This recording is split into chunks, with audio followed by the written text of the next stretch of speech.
1 cup గోధుమ పిండి తీసుకోవాలి. అదే కప్పుతో 1 కప్పు పెరుగు, ఇంకా అందులోనే కట్ చేసి పెట్టుకున్న కరివేపాకుని యాడ్ చేసుకోవాలి. ఇంకా మీ రుచికి సరిపడేంత సాల్ట్, జీలకర్ర, ఇంకా పచ్చిమిర్చి పేస్ట్. ఇందులోనే బియ్యం పిండి కూడా యాడ్ చేసుకోండి క్రిస్పీగా రావాలంటే. యాడ్ చేసుకున్న తర్వాత బాగా మిక్స్ చేసుకోవాలి. మీరు ఎంత బాగా మిక్స్ చేసుకుంటే అంత బాగా బోండాలు వస్తాయండి. ఎయిర్ బబుల్స్ వచ్చే వరకు అలాగే మిక్స్ చేస్తూ ఉండాలి.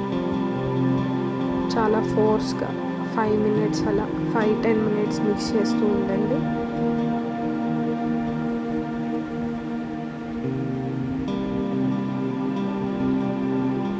చూడండి, అలాగే మిక్స్ చేస్తూ ఉండండి.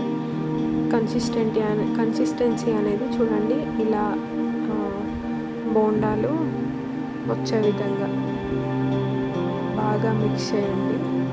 నేను చూపిస్తాను చూడండి మీకు.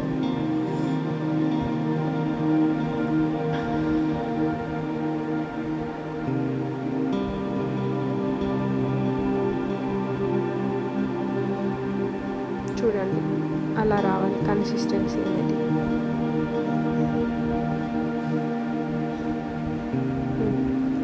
తర్వాత ఒక 1 అవర్ అలా పక్కన ఉంచండి.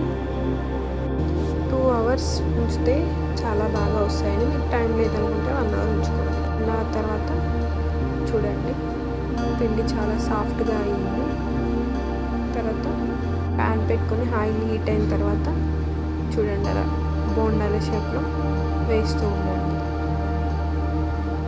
మీరు ఎలా వేసినా సరే అవి రౌండ్గానే వస్తాయండి. పిండి కన్సిస్టెన్సీని బట్టి బోండా షేప్ అనేది వస్తుంది. చూడండి, నేను సోడా ఏం యాడ్ చేయలేదు, పుల్లటి పెరుగు యాడ్ చేశాను. సోడా హెల్దీ కాదు కాబట్టి సోడాని యాడ్ చేయలేదు. మీరు కావాలంటే సోడా కూడా యాడ్ చేసుకోవచ్చు.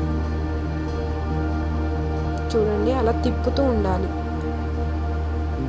మంటని లో టు మీడియం ఫ్లేమ్లో అడ్జస్ట్ చేస్తూ తిప్పుతూ ఉంటే బోండా అనేది లోపల పచ్చి పచ్చిగా కాకుండా క్రిస్పీగా చాలా బాగా వస్తుంది. చూడండి, ఇలా బ్రౌన్ కలర్ వచ్చాక తీసేయండి. అలాగే మిగిలిన పిండిని కూడా వేసేసుకోండి.